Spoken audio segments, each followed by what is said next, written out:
అప్పు, అనారోగ్యం, ఉద్యోగం, వ్యాపారం అప్పులతో బాధపడుతున్నారా? వెంటనే జేకేఆర్ గురువు గారికి కాల్ చేసి అపాయింట్మెంట్ తీసుకోండి. Hi viewers, India's largest digital media network Suman టీవీకి స్వాగతం. ప్రస్తుతం మనతో ఉన్నారు motivational speaker and language trainer Vijaya Bangaru అమ్మ. అమ్మ నమస్తే. నమస్తే.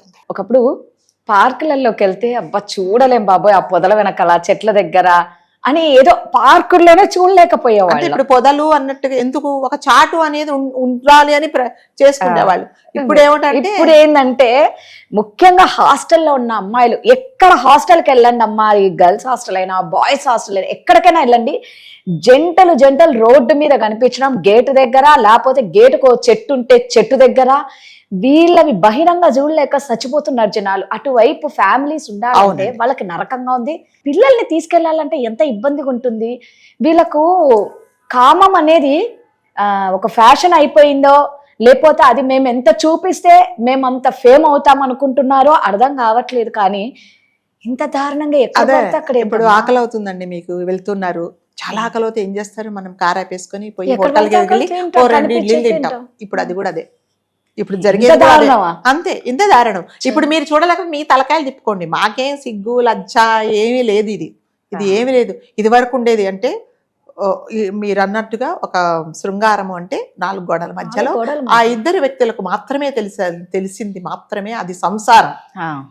ఇప్పుడు అలాంటి తెలియదు. ఏమైతుంది ఎప్పుడైనా జరిగేది కదా, ఇప్పుడు జరిగితే ఏమవుతుంది, రూల్ ఉందా? ముఖ్యంగా హాస్టల్స్ లో వాళ్ళు ఇంకొక అంటే చాలా మటుకండి ఈ హాస్టల్స్ ఏం చేస్తారంటే ఈ రెసిడెన్షియల్స్ మధ్యలో పెడుతున్నారు అన్నమాట. అందరూ అంటే మామూలుగా ఫ్యామిలీస్ ఉండే మధ్యలో పెడుతున్నారు. ఏమవుతుందంటే ఈ హాస్టల్స్ లో ఉండే అమ్మాయిలు ఊర్ల నుంచి వస్తారా అంటే ఒక 10th క్లాస్ వరకు, ఇంటర్మీడియట్ వరకు, లేకపోతే డిగ్రీ వరకు ఒకలాంటి అట్మాస్ఫియర్లో తల్లిదండ్రుల సంరక్షణలో ఉండాల్సిన పిల్లలు ఒక్కసారి బయటకు వచ్చిన తర్వాత ఇంకా వాళ్ళకి విచ్చలవిడిగా అయిపోతున్నారు అనమాట. అసలు ఏం చేస్తున్నారు అంటే వాళ్ళకి ఏం కంట్రోల్ ఉండదు. వాడని హాస్టల్లో వాళ్ళు ఏముందండి, నీకు వాళ్ళు ఏం మాట్లాడుతున్నారు, ఏంటమ్మా అంటే నీకెందుకు, నీకు కరెక్ట్గా నెల జీతం ఇస్తున్నానా లేదా, నా పేమెంట్ చేస్తున్నా లేదా, నీకెందుకు ఇలాంటి విషయాలని మాట్లాడుతున్నారు అనమాట. అంటే విచ్చలవిడితనం. ఏమి చేసినా కూడా అదుపు ఆజ్ఞ, ఇది తప్పు అనేది ఏమీ లేదు. ఇంకో దరిద్రానికి ఆ లేడీస్ హాస్టల్ ఎదురుకుండా మళ్ళీ బాయ్స్ హాస్టల్ ఉంటుంది. బాయ్స్ హాస్టల్ రాత్రుల పూట చూస్తే నేను కొన్ని ప్లేసెస్ లో విన్నానండి, ఇంకా రోడ్డు మీద అంతా వాళ్ళే.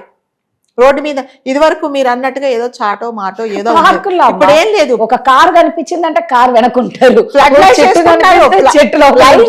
లైట్స్ వేసుకుంటున్నారు. ఇది మీ కర్మానికి నువ్వు చూడకపోతే నువ్వు పక్కకి వెళ్ళిపో, మాకేంటి. ఇప్పుడు నాకు ఆకలి అవుతుందండి, నేను ఇడ్లీ తింటున్నా, నువ్వు దోశ తింటున్నా, అట్లాగే మేము ఈ పని చేస్తున్నాం అంటున్నారు. కడుపు నింపుకోవడం అనేది ఎవడైనా జాలి చూపించి నీకు 10 మంది పెడతారు. అవును. బట్ ఈ కామవాకలి అనేది ఎంత దరిద్రంగా ఉంటుంది. అందుకని వాళ్ళే తీర్చుకుంటారు, ఎవరు బెటర్ కదా, చూడనే కన్నా. ఎంత ముఖ్యంగా మీరు అన్నట్టు ఏంటంటే రెసిడెన్షియల్ ఏరియా కూకట్పల్లి చూడండి, దిల్సుఖ్ నగర్ చూడండి, అమీర్పేట్ ఇక్కడ ఏ ఏరియాలో చూడండి జంటలు జంటలు కుప్పలు కుప్పలుగా దొరుకుతారు. ఇక పెళ్లిళ్ళు మాకొద్దు అంటారే తప్ప మిగతావన్నీ చేసేస్తున్నారు. ఎందుకు ఇక పెళ్లి ఎందుకు ఇక అవసరం లేదు కదా. పెళ్లి ఉంటే బాధ్యతలు ఉంటాయి కదండి. ఇలాంటి వాటికి ఏముంది, రేపొద్దు నీకు నచ్చకున్నా నాకు నచ్చకపోయినా నువ్వెవరో నాకు తెలియదు, నేను ఎవరో నీకు తెలియదు, అయిపోయింది. పెళ్లి అనేది ఎప్పుడు ఉందంటే ఒక బాధ్యత. ఆ బాధ్యతలు వాళ్ళకి అవసరం లేదు.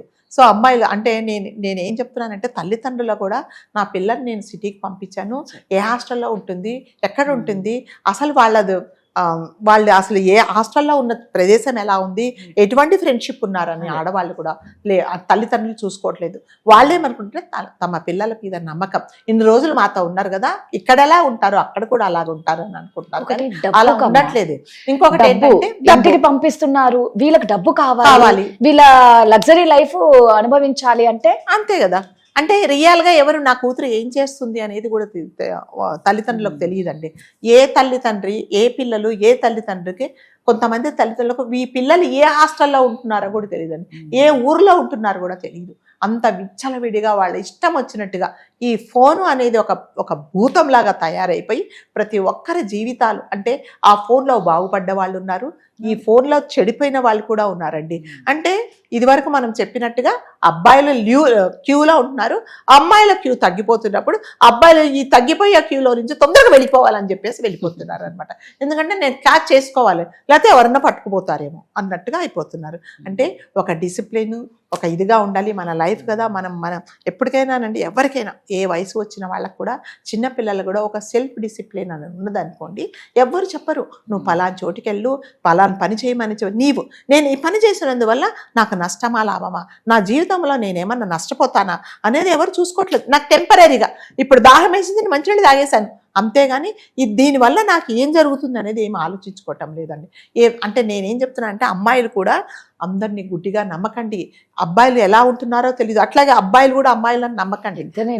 విచిత్రం ఏంటంటే ఇద్దరిని నమ్మే సిచ్యువేషన్ లో లేరు అలాగే ఉన్నారు అమ్మాయిలు. అలాగా వాడి మైండ్ లో ఏం నడుస్తుందో, ఈమె మైండ్ లో ఏం నడుస్తుందో ఏం తెలియదు. రారా అంటున్నాడు, తీసుకెళ్తున్నాడు, వాడు చంపేస్తాడో ఇంకా నలుగురికి అప్పగించుతున్నాడో కూడా తెలియటం లేదు.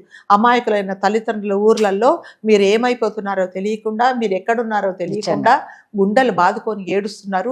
రేపు పొద్దున ఏం చేస్తున్నాడు, ఫోన్ చేసి మీ అమ్మాయి పలానా చోట దొరికింది, చంపేశారు అన్నప్పుడు వాళ్ళ పరిస్థితి ఎలా ఉంటుందో చూడండి.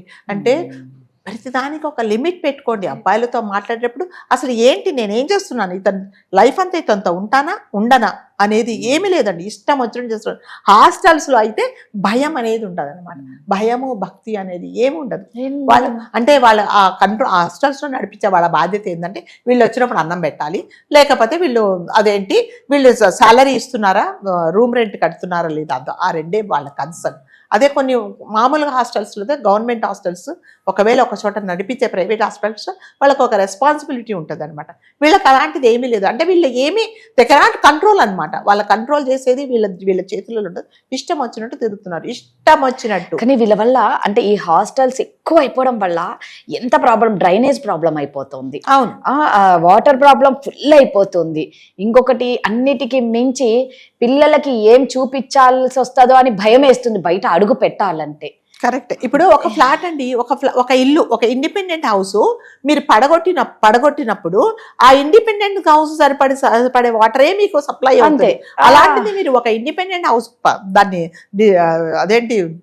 మళ్ళీ రీబిల్డ్ చేస్తే ఒక 5-6 ఫ్లోర్లు కడితే మీకు ఆ మంచినీళ్ళు ఎక్కడ సరిపోతాయి?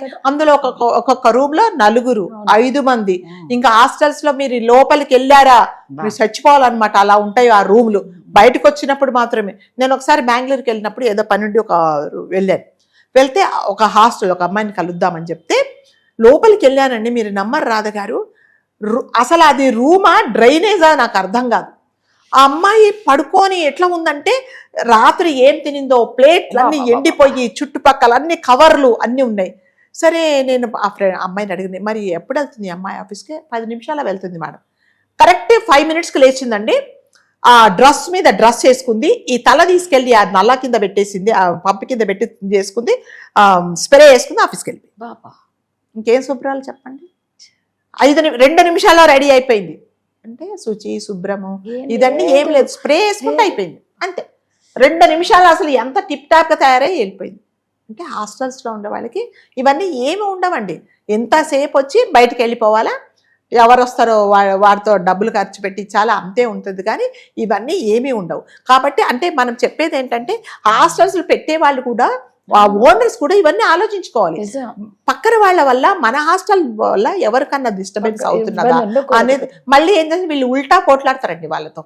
ఏంటి ఇలా చేస్తున్నారు, మా ఇష్టం, మా హాస్టల్ ముందు మేము కూర్చుంటే మీకేంటి అనేది. వాడు కింద నుంచి వచ్చి హార్న్ కొడతాడు. ఆ రూమ్ అదెవరో 4వ ఫ్లోర్లో ఉండే రూమ్లో ఉండి వాష్రూమ్లో ఉండడానికి వినిపించాలి వీడి హార్న్. అప్పటిదాకా కొడుతూనే ఉంటాడు. నేను చాలా మటుకు ఇలా అర్ధరాత్రి అయిందంటే ఇలా కేకుల గోళ, బర్త్డే అయిందంటే కేక్. ఇప్పుడు ఈ బర్త్డేలు ఏం చేస్తారంటే రోడ్డు మీద వచ్చి సెలబ్రేట్ చేసుకుంటున్నారు అనమాట, లోపల కాకుండా. ఏవి జరగాలో లోపల అన్ని బయటికి తీసుకొచ్చి అన్ని బయటే, ఇంకా ఏమి లేదు. ఒట్టి స్నానాలు ఒకటి బయట చేయలేదు, అది కూడా చేస్తారు. అది కూడా అయిపోయింది, ఆశ్చర్యం. అందుకని హాస్టల్స్ లో ఉండే వాళ్ళకి తల్లిదండ్రులు కనీసం మీరు జాగ్రత్తలు చెప్పి పంపించండి. అంటే మంచి పిల్లలు అంటే ఎవరైనా సరే అమ్మాయిలకు నేను మీరు ఎక్కడికి వెళ్తున్నారో కనీసం ఒక మూడో వ్యక్తికి చెప్పండి. రేపొద్దున ఏదన్నా జరిగితే అదిగో నాకు చెప్పిపోయింది ఇలా అని పలాని చోటుకి వెళ్ళింది అని అన్న వాళ్ళు చెప్తారు. మీరు ఎక్కడికి వెళ్తున్నారో ఎవరితో వెళ్తున్నారో ఎప్పుడు వస్తారో తెలియక మీ ఫోన్ స్విచ్ ఆఫ్ అయిపోతే తల్లిదండ్రులు ఎవరితో మాట్లాడతారండి? ఎవరిని అడిగినా నాకు తెలియదు అంటారు. ఏమ్మా మా అమ్మాయి తెలియదు అంకుల్ మాకు అని అంటున్నారు. ఎందుకంటే మీరు ఎవరికి చెప్పట్లేదు. అట్లీస్ట్ మీరు ఎక్కడికి వెళ్తున్నారో మీ లొకేషన్ మీకు సంబంధించిన వాళ్ళకి ఒక్కరికి షేర్ చేయండి. అంటే అది మీ సేఫ్టీనే. రైట్. రేపు పొద్దున వాడు ఏమన్నా మిమ్మల్ని ఎక్కడికైనా తీసుకెళ్ళినా పలాని చోటికి ఈ అమ్మాయి వెళ్ళింది అని తెలుస్తుంది. అది ఎవరు చేయట్లేదండి. అంటే అమ్మాయిల మీద మనకేం కోపం లేదండి. మీరు మీ జాగ్రత్త కోసమే చెప్తున్నాం.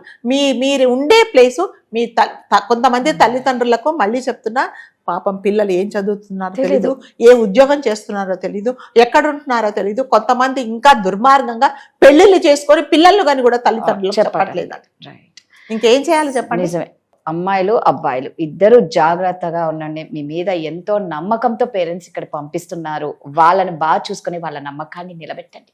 థ్యాంక్ యూ అండి.